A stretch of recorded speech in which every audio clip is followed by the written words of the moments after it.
This is the Two Bald Guys Sports Podcast. Bald heads, bold takes. Now, here are your hosts, Adam and Tony.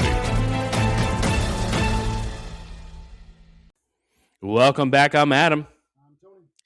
Tony, this is talking, we talk football a little bit. We talk football, but this is Two Bald Guys Sports Podcast. I'm a little bit off a little bit. Started my summer break. You know, I'm a teacher, so I'm off a little bit and finally get into it. So my brain's in a fog. It's shut off a little bit here. So go on. But anyways, like we said, we're two bald guys. We like to talk football.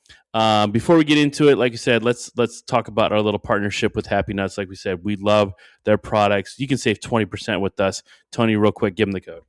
Code is Two Bald Guys 20. That'll get you 20% off all their great products, man. We love their products. We use them, the deodorants, the creams, the sprays, all that stuff for your parts that you need so your partner is not grossed out by you. And very important stuff. They have the sprays, they have the creams, they have the powders, they have all that stuff for you to take care of yourself. They also have the tools as well. They have clippers and things like that. So you can trim up your stuff, make sure you're ready to go, whether it's date number 1, 2, or married for 20 years like I am here in a couple of months. So Two Bald Guys 20 gets you 20% off at Happy Nuts. Go use it. All right. You know, Tony just brought something up there. He just showed you how old he is. He's been married almost 20 years. All right. But yeah, we love this stuff. We use it all the time, having come across products. So get 20% off. Go to our stuff. Do that. Get Happy Nuts. Make them happy. Make us happy. All that stuff. Let's go. All right. Tony, this is the offseason. We've talked about this many times. The NFL schedules come up. We're going to talk about some of those teams and do the game we like to do with wins, losses. But first, this week, the U.S. Senators have introduced a new legislation they're trying to pass. The main highlights of it are limiting athletes to transferring schools only one time without penalty, limiting athletic eligibility to a maximum of 5 years, and definitely prohibiting professional athletes from playing college. That happened in basketball a couple times. So first off, outside of extenuating circumstances where somebody gets hurt, right? And like we said, we just got done with the COVID part of some of these people, having extra time. And listen, it was a weird time. So I don't fault anybody for getting 6-7 years with it. What are your thoughts on the 5 years, and what are your thoughts on the one-time penalty? One-time transfer without penalty. So we've talked since this transfer portal has opened up for several years now about the fact that the transfer portal is becoming just this move around, whether it's money, playing time, whatever. Kids are going everywhere. There's nobody that's committed to the program anymore. And I'm not going to throw Carson Beck under the bus, but he went to Miami. He had a great season, went to the national championship. He played well. He's a good quarterback. He got drafted, but he wasn't even enrolled in any classes in Miami. And I know that school comes first, education, that's what we preach.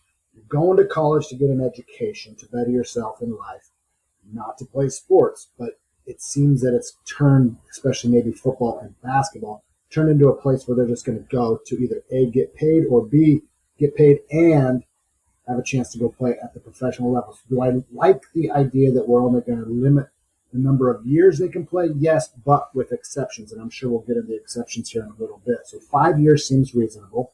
You got your 4 years and then maybe a red shirt or a medical red shirt, something like that that's possibly in there. And then the transfer situation is one time without penalty, because back in the day, if you transferred, you had to sit out a year, at least, depending.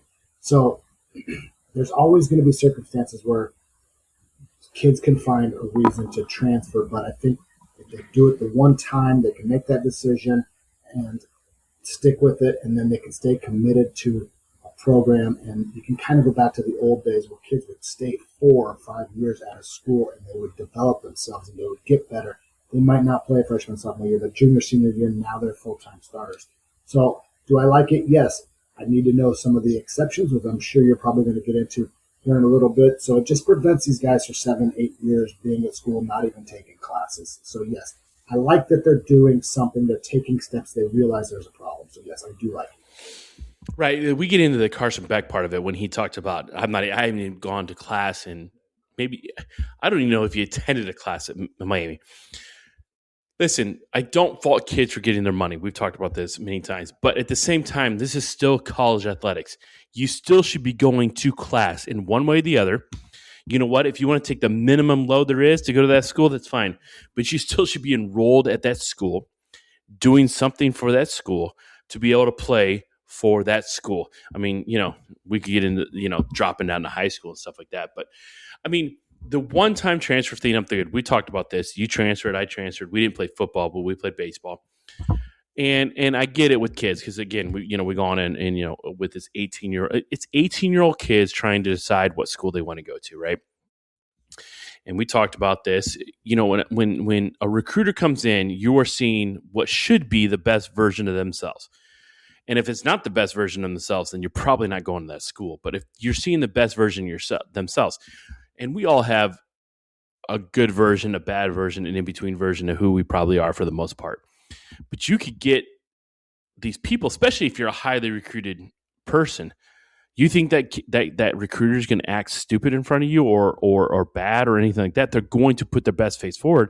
So you go to that school thinking this is what you're going to get, and maybe it's a place you think is great. Hell, I've been to some places for weekends. I went to Pittsburgh for a weekend. It was very nice. Do I want to live in Pittsburgh? Probably not. It was a very nice place. It's the same thing with college. You can go for a weekend, think it's great, and then all of a sudden you're there for a full school year, and you're like, you know what? This isn't a place I want to be. So you transfer in one time, I have zero problem with, and being able to play right away, I have zero problem with that one time. Now, when you get into two or try and do that, then it's a little bit different. Yeah, I mean, there's always probably going to be an exception, I'm guessing, in there somewhere. I mean, I transferred because literally the coach that recruited me to go play.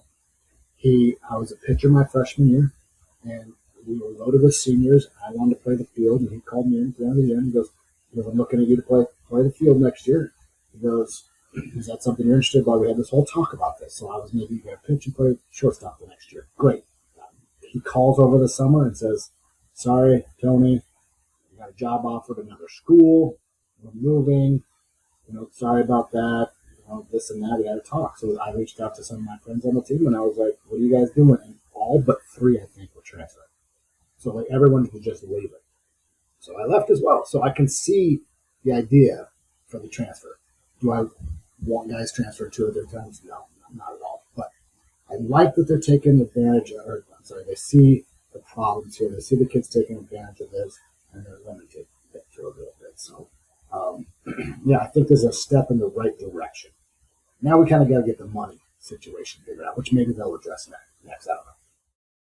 Yeah, I think they're trying to talk about, a salary cap even too, because let's be honest, it gets to a point where you're like, and we talked about this. How did Texas Tech get so good at football right away? Well, you get a bunch of people that have a lot of oil money, and no fault of their own. I'm not faulting the people that have the money.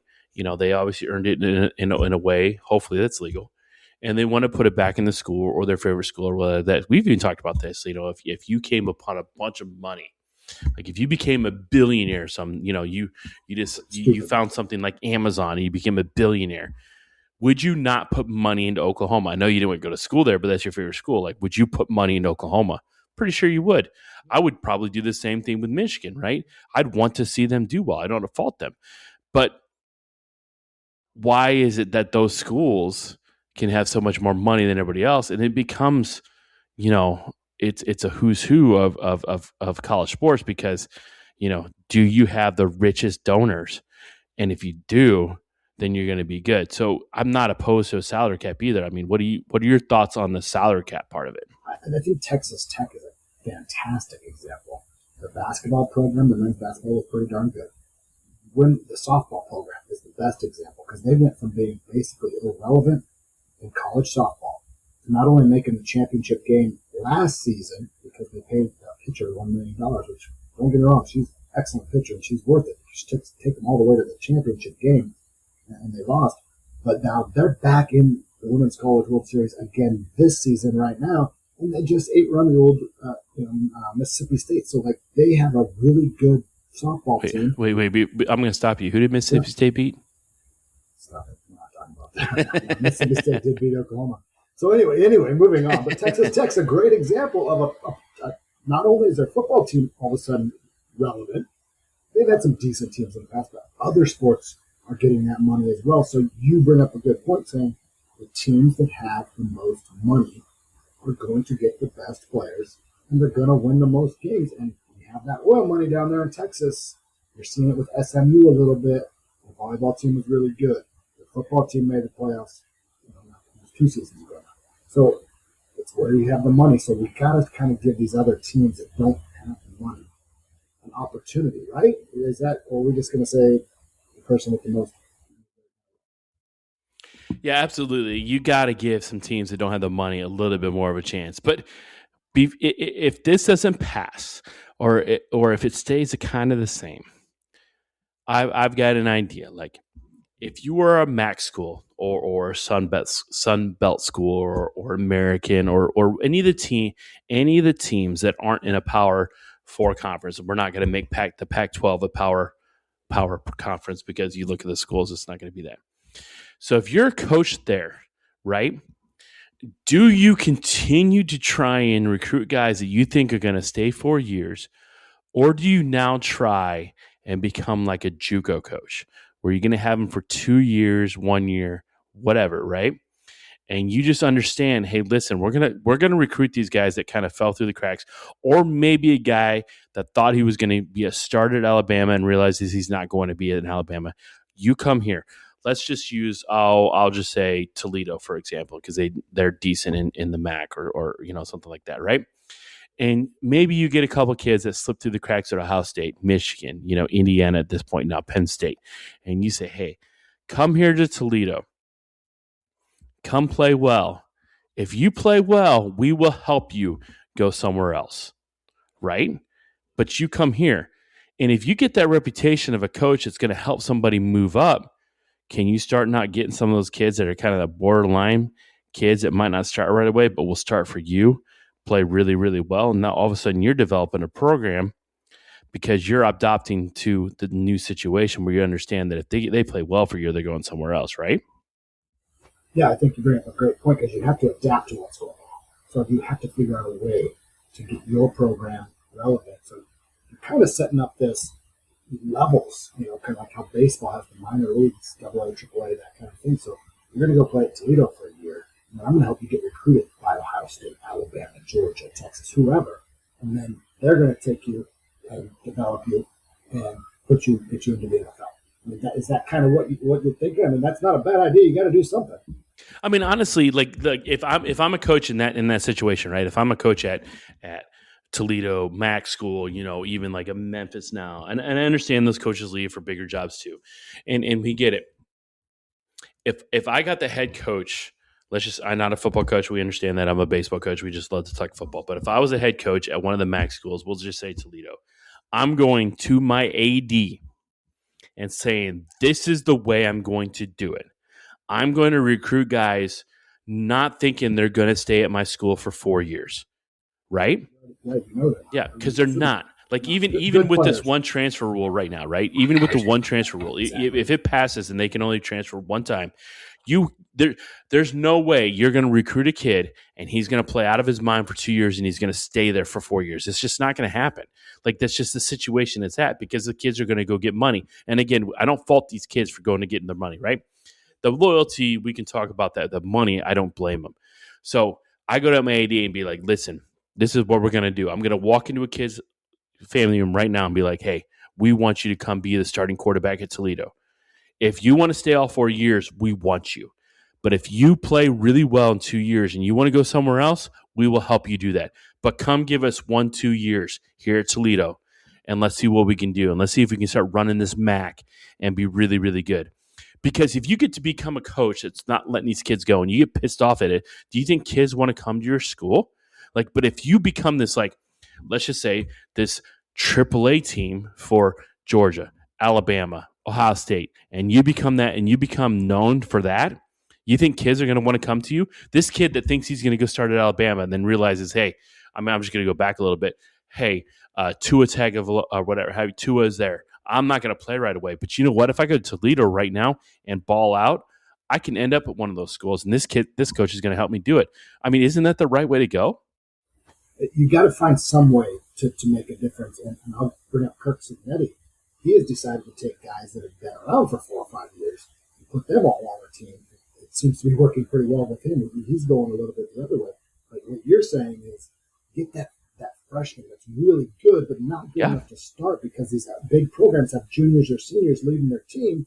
You can get a good freshman class at Toledo, like you said, of a wide receiver, offensive line, a quarterback, and running back, and you could really make a run for maybe 1 or 2 years, and then those guys go off and play at the big schools, and then you bring in the next crop of freshmen, sophomores who aren't starting or won't start, and then by the time they're sophomores or juniors, Alabama's ready for them. Now Georgia's ready for them. I would find that is interesting, because I think as a freshman, you look at Alabama and you're going, okay, I'm not going to start there this year. I'm not going to start at Texas with a large name there. I'm going to go to Toledo for a year and develop myself. I'm going to show everybody what I can do, and then I'm going to go play at the big schools. Trinidad Chambliss is a good example of that. I don't know if that's what kind of you were thinking. He wasn't even playing with any of the big boys in the MAC or anything. He was in a whole different division, and brought him in as a backup. Starter gets hurt, and now he's probably a front runner for Heisman. Yeah, absolutely. I mean, you think about it. Like, I'm not saying Toledo or a team like that could have got Tua to come out of high school, right? But Tua went into Alabama behind Jalen Hurts. He didn't think he was going to play right away, and honestly, had Jalen Hurts not, sucked it up in the national championship game, he's probably not in that game, right? And then, obviously Hurst gets pushed out. He goes to Oklahoma. But at some point, you're going to get those kids. Like, if you can promise them, hey, listen, we're going to – I don't want to say promise, because you still got to play. But if you can say, hey, listen, you can start here right now. As a freshman, you can start right now. We can get you a little NIL money, not a ton. We can get you a little bit. But it's going to get you more money if you play well. Now, I mean, obviously, a Tua is probably going to get paid a bunch of money to go to Alabama regardless. He's going to get a bunch of money, like a player like that. Like, I'm not talking necessarily about that player, because you're not talking about these 5 stars. I'm talking about like these 2, right? These 1 stars, and you do it because, let's be honest, especially if the playoff opens up a little bit. The Toledos of the world, I know I just keep saying Toledo, but any of those teams, the Coastal Carolinas, the Memphises, those teams like that. If the playoff opened up to 24, you now all of a sudden say, hey, listen, we got a little bit of a shot.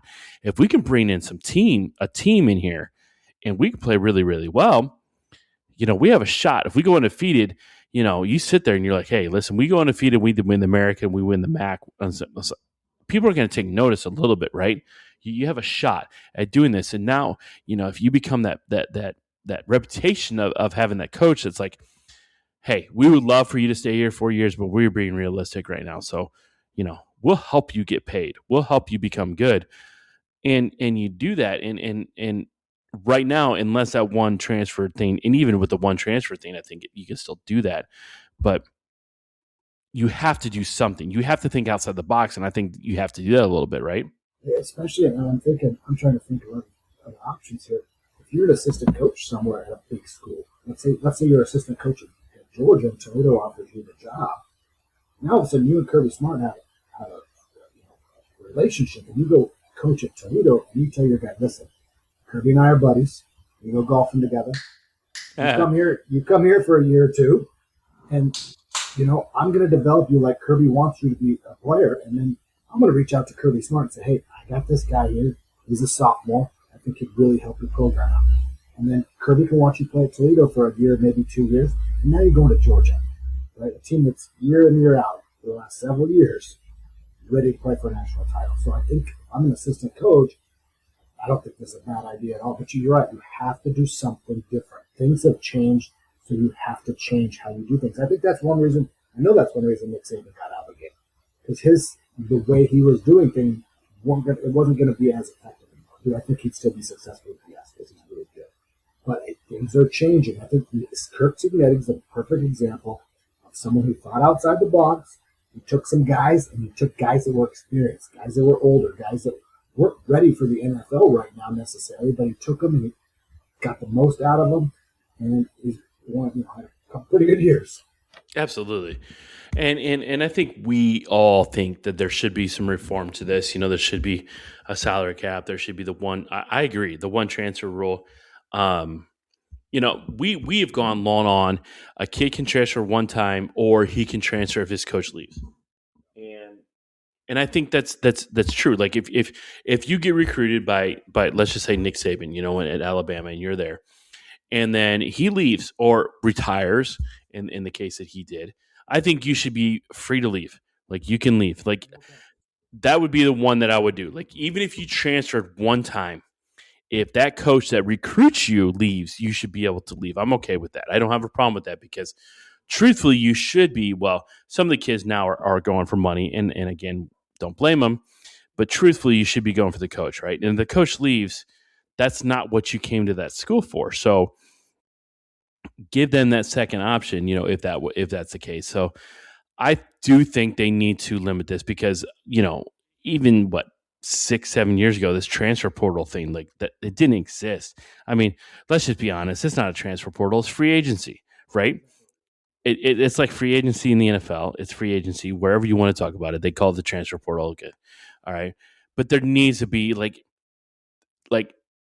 we can accept it, which we have a little bit, but at the same time, there needs to be some regulations because whether you like the NCAA or not, whether, the SEC and the Big Ten have talked about leaving the NCAA, whether you like it or not, there still needs to be some sort of rules because at the end of the day, this is still college. They have rules in the pros. They need to have some rules in the college. Now, I do think the NCAA at one point, had too many rules with the whole recruiting or buying people cakes or stuff like that. That it was a little ridiculous, but they need to have a set of rules. Yeah, and I think this is a step in the right direction. The limiting the amount of years that you can be this, in college and play, and limiting, how many transfers that you can have. Because, like you said, it's free agency right now. It's wide open. I remember the days where I could, at the end of the season, I could look at Oklahoma and I could be like, man, I know who's coming back next year.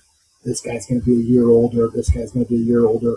We're going to be really, stacked at this position. And now it's almost like I have to wait till opening the very first game before I even know who's really on the roster. I mean, I have a pretty good idea of some of the positions, but I knew the roster back in the day of who was leaving and who's coming back. And it didn't really change at all. I could tell you that we have these running backs, this wide receiver, offensive line, and defense. I knew that core group was coming back. We might have a few people here and there that got recruited later, whatever. But now it's like, boy, I don't know. I'm just going to wait and see what rolls out there that first game. And, I guess that's what we'll go with because people transferred all over the place. You can't keep up with it. I don't know how the coaches do it. I don't either. I mean, it's a little bit harder with the football. We talked, even with basketball, like I remember those first couple of games of basketball. It's like, I love what Michigan did. Desime accepted it, and he knew he needed to bring transfers in, right, with Michigan to win the national championship. But there's still those games I'm watching, and I'm like, right. And I was like, I don't know who these guys are, right? And it's a little bit different with football because there's so many more players, and I love Michigan football, but I'll be honest, I can't tell you every lineman on their roster. I bet you could have been 97, 98. I bet you knew most of those guys back then. Yeah, it was a little bit different back then. So it's weird having senators get involved in this, but we need to get this to be a little bit more like a collegiate game than the pro game. And I get it. And I'm not, and me and you both have said this many, many times. We're not opposed to players getting paid for things that they do or jerseys that are sold or anything like that. But it's just like anything else. You give them an inch and they take a mile, right? And that's what schools have done. You say it's okay for players to get paid, and now they're just getting paid just to be on the team. They're not doing anything. Let's be honest. These top players, they're not appearing in ads or promoting a car dealership or a law firm or anything like that to get paid. Yeah, they're just getting money just to play football. I think Arch Manning, not last season, he was the starter, but 2 years last season. Arch Manning sat on the bench and made more money than Brock Purdy from the San Francisco 49ers got quarterback. guy in the NFL was making less money than Arch Manning, who was sitting on the bench and barely played that season. Well, that's when I knew that we have a problem. The guys are just going there to sit down. Now, if they're going out, if people are hiring them to do commercials, that's one thing. But to be honest with you, people don't know, what Arch Manning looks like. Arch Manning be a bad example, but they don't know what these big time. If you put Bryce Underwood on a commercial right now, you probably know a lot of people would recognize that that's Bryce Underwood. It's not like it's Patrick Mahomes or something like that. So it's hard for them to do commercials. But Right. yeah, Right. But you're right. But they're getting paid just to play sports, and we're crossing into where's the difference between NCAA, college football, and NFL. So I think this is, like I've said it a couple times already, but this is a step in the right direction to kind of get this stuff reeled in a little bit. We don't have to go back to 1995. We don't have to do that because Nebraska was really good. We don't want that again. But we can at least keep it. These guys can get their money. They can transfer it when needed, and they're not staying in schools for 8 years. So I think it's a step in the right direction. And that would be interesting to see how it plays out. Absolutely. We just need to make sure that, like you said, go to school. Like if you're going to that school, go to school. Exactly. Be at that school, represent that school, because at the end of the day, this isn't pro sports, even though it's starting to look like it as a little bit. So, all right, we can get into more of that. Obviously, when the teams or when that legislation, we'll see if it gets passed or how things or if they fight it. I can see the SEC and Big Ten fighting that a little bit, but let's switch over. Let's go back to the NFL. Schedule's coming out. You know what? I know we talk a lot about our Bears and our Raiders. Well, we say ours, like we own them or we're part of the team. We do. Yeah, I wish we owned them. I'd be a little bit. I have Raider gear. I have Raider merchandise. Yeah, I have Bears merchandise, right? So that should be enough, right? All right. We like to play, win-loss game. Let's start off with, what? Because people are probably tired about us talking about the Bears and the Raiders. Let's just start at the top. I pulled up the Seahawks schedule here. They won the Super Bowl last year. Congratulations to them. They beat the Patriots. Let's go with the Seahawks here. All right. They opened up their week on a Wednesday night because we talked about this. The Thursday night game is going to be in Australia. Opening it with a Super Bowl rematch at home against the Patriots. They dominated the Patriots in the Super Bowl. Do you see it happening again week one? Seahawks, Patriots, win or lose for the Seahawks? Being week one, I want to pick the Seahawks right away just because of what they did in the Super Bowl. And I think of the way they did dominate the Patriots in the Super Bowl so much, I think Seattle comes in with a similar game plan. And I think the Patriots can make adjustments. I think it's week one. I think the Patriots make adjustments, and I think the Patriots are going to be a little bit better than they were last year. I know we don't want that, but I think they are. I think Patriots win this game, but it's close. I think it's a really good football game, especially first game out, regular season, Super Bowl rematch. I don't think we see a blowout. Again, Seattle could win this, but I think I'm going to go with the Patriots on this one, just because I think they learned a lot of things from the Super Bowl. Wow. You're saying the Patriots go into Lumen Field or whatever, I think it's Lumen Field still, and beat the Seahawks in the Super Bowl rematch. Yes. All right. I think you're nuts. I think you're absolutely nuts. Last year. I think you're nuts. Listen, we know the Patriots don't play well in week one. I don't really know this, but the last year they lost to the Raiders. That place is going to be rocking. Seattle is going to be rocking. They're raising the banner for the Super Bowl championship. Seahawks win this game easily. You're going Patriots. I'm going Seahawks. Win this game easily. Start off the season 1-0. They win by double digits. Wow. Win by double digits. Wow. The spread's like 3.5 Seattle. Oh, okay. Good. Bet the Seahawks. Go with the Seahawks in that game. All right, week 2, division game. They go to Arizona. Who's a quarterback for? Oh, wait. I think it's who is a quarterback for Arizona? It's no, Kyler Murray left. He's at the Vikings. It's the guy. Carson Beck's there. He is, but he's not going to be the starter. Is it going to be Jacoby Brissett? That's it, Jacoby Brissett. Yes, I was drawing a blank. Jacoby Brissett. You think Arizona has a shot? No, Seahawks win. Seahawks battle of the birds. Seahawks dominate. Seahawks favored by 10. I bet that all day long. Total 44.5 for the over-under. Take the over on that one. I think this Cardinals might score 10. Seahawks can score 40 by themselves. Seahawks win that. Cardinals. All right, Seahawks win that one. I'm going 2-0. You have 1-1. All right, next week is at Washington. Jaden Daniels should be healthy during that game. Debo's gone. He left. But, the Washington's still pretty good. How good are they going to be? Seahawks go to Washington, second game in a row on the road. What do you think? Yeah, this is a rough stretch. I mean, honestly, they're playing overseas in Australia, then they're in Arizona, and they're in Washington. No, they're not in Australia. They're not in Australia. Oh, they're not that first week? No, that's the 49ers and Rams. Oh, that's the first. Okay, so home, away. I like the Seahawks. I like the Seahawks again. They're not going to go undefeated, but they're going to do all the Commanders. I think this is the game that the Commanders could win. You know what? I'm going to say it. They go to Washington. Washington finds a way to beat them. All right, 2-1. You got them 2-1 too. Next week is at home against the Chargers. The Chargers have the team. They have the talent to beat them. I don't think they do. I think that the Seahawks beat the Chargers at home in Week 4. Oh man, I really think Jim Harbaugh's going to put a team together eventually.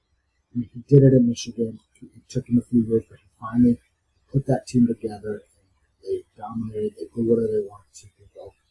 And I think that this has to be the year. I thought it was maybe last year, but that offensive line is really bad, especially because we were just never completed. I think this is the year the Chargers finally put it together. I was just looking at the spreads on this. Seattle's favored in every single game this year, too. They're favored by 3 here. Chargers win. I think Harbaugh, this is the year Harbaugh puts it together. Chargers win this one. All right, you're saying Chargers win. Okay. All right. You're not very high in the Seahawks right now. Game 5 is home versus the 49ers. This is early in the season, so the 49ers are probably healthy. But it is in Seattle. I'm going Seattle at home against the 49ers. No, Niners win this one. You said it. I thought when you said that Niners are healthy early in the season, I thought you were picking the Niners. But Seattle favored by 3.5. Niners win. Healthy Niners team wins. I think they get it done. All right. Next week they're at Denver. Listen, Denver, I think he's going to be healthy. Bo Nix. I was in my head already talking. I think Bo Nix is going to be healthy. Is he getting along with Sean Payton? Is Sean Payton giving away his personal information on if he's injured or not? I think this is a tough one. Denver's defense is really, really good. It's on the road. I think Denver wins this game. Seattle has a shot, but I think Denver wins this game. Seahawks just played the 49ers in a tough game that they lost on a Sunday, turn on Thursday. Play at Denver. Like you said, it's always a tough place to play. You're right. Broncos win this one. All right, you're going Broncos on that one. All right, next week, home against Kansas City. Not sure when Mahomes is coming back or how good he is going to be. Do you think the Kansas City Chiefs can upset the Seahawks in Seattle? No. Seattle played on a Thursday. They have until Sunday again. They have a little time to rest. I'm not big on the Chiefs this season. Seahawks win this game with the Chiefs. All right. And then the next week, they're at home against the Bears. Listen, Monday night game. I didn't realize it was a Monday night game. Monday night game, opening up November. Bears at Seahawks. Listen, I'm going to homer it. I'm going Bears. Bears going to Seattle, upset the Seahawks. They're on their way to being a challenger for the NFC Championship game. Yeah, I like your Bears a lot this season. I think you got a great coach in Ben Johnson. You saw what they did last year in his second year with them. I think the Bears, they're coming off, the week before the Seahawks. They have a bye before the Seahawks. Right? If they do have the Patriots, they have a bye in the Seahawks. So I like the fact they have a bye. I'm taking your Bears as well, even though it's in Seattle. All right. I like you. I knew I liked you before, but I like you even more right now. All right. Then they're home against the Cardinals. So they're playing the Cardinals 2 times in the first 9 weeks of the season. Listen, let's be honest. The Cardinals, they're not going to be good this year. I think the Cardinals are going to be sitting there thinking they want Arch Manning, right? I mean, they got to be that way, right? So Seahawks win this game. Yeah, their Seahawks were favored by 10 the first time they played, because it was in Arizona. Now they're favored by 13.5 because it's at home. Seahawks win by 13.5, possibly more. Yeah. All right. Seahawks go to Vegas in week 10, week before their bye. They play 10 games before the bye. They get the Raiders in Las Vegas. Do your Raiders have a shot? Seahawks are favored by 7. If Mendoza's playing, it doesn't matter. Raiders lose to the Seahawks, but I think Mendoza might be playing by now. I think the Raiders are going to lose this one to the Seahawks. Sorry, boys.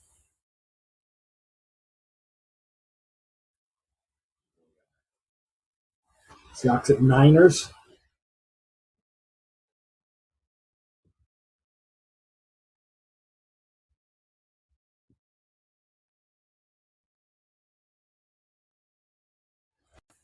All right, sorry about that. Technical stuff is great when it works, but it sucks when it doesn't. But we just got done talking about the Seahawks playing the Raiders, and Tony come to the realization that it probably doesn't matter who's playing for them. The Seahawks are going to beat the Raiders.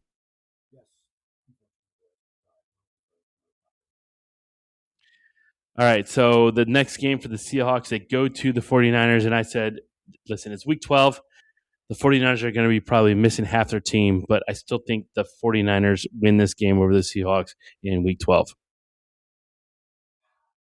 Niners are going to be beat up by this time. We mentioned last time that they're healthy. They're going to be competitive. I picked them to win the first time. Seahawks beat them this time because the Niners are banged up, beat up. I mean, that's just going to win it. All right, so we went backwards there. I thought they were going to win in Seattle and lose in San Francisco. You think they're going to lose in Seattle and win in San Francisco. All right. Next week is home Monday night game. The Seahawks get another game against the Cowboys. It's the Cowboys. Like, are they going to be playing well at this point, or are they going to be the Cowboys? Cowboys are still the Cowboys. I know Cowboys fans that they're going to win it every year. Sorry, you're done. You're at Seattle. Seahawks win. All right, Seahawks. I agree. Seahawks win it. Dallas. Next game is New York. We both talked about this. We think the Giants are going to be better this year. But are they good enough to come to Seattle and beat the Seahawks? Not this year. I give them a couple years. The Giants are going to be better. Giants fans, you have stuff to look forward to. Seattle wins this year. Next couple years, they'll watch out. All right, I think so too. I think they got a good young core that's happening in the Giants. But while I think they might have a chance to win the NFC East, I don't think they go to Seattle and win this game. It's a tough stretch to end the year for the Seahawks. They on the road against Philadelphia, and they play the Rams twice in 2 weeks. I'm sorry, in 3 weeks. And they have Carolina at Carolina in the middle of that. That is a rough 4 games. I'm just going to go ahead. Listen, at Philadelphia, that's rough. That late in the season, it's going to be cold. Now, Seattle is going to be cold also. I think Seattle goes to Philadelphia and loses. No. I think the Eagles are on a slow decline, and they have been declining ever since that Super Bowl victory. All right. I think then they host the Rams. That's going to be a tough one. The Rams are going to be pretty good, I think, again this year. But I think the Seahawks win at home, but I'm going to already call it at Seattle. I'm sorry, Los Angeles, week 18, they're going to lose. No, Rams win. Rams are going to be really, really good this year. They were good last year. They're just as good, if not a little bit better. They address some problems. Rams win. All right, they win in Seattle, or they win in Seattle. Oh, okay. Listen, at Carolina, these end of the season games are tough to, because who's clinched, who's ready to go. I think that's the kind of that trap game because it's in between the 2 Rams games. I think the Seahawks go to Carolina and lose. Panthers beat the Seahawks in Carolina. I mean, I'll agree with you if Seattle's already clinched it. I don't think they have. I think they need this game, and they're going to beat the Panthers to win because they still need to win the last couple of games. Seahawks. All right. I think they go to Los Angeles and lose the game. I said that too. They win at home against the Rams, and they lose on the road against Rams. It is an interesting schedule that they don't play the Rams until 3 weeks left to go, and they play 2 in the last 3 weeks. That is an interesting schedule for the Seahawks, and I want to be really happy about that.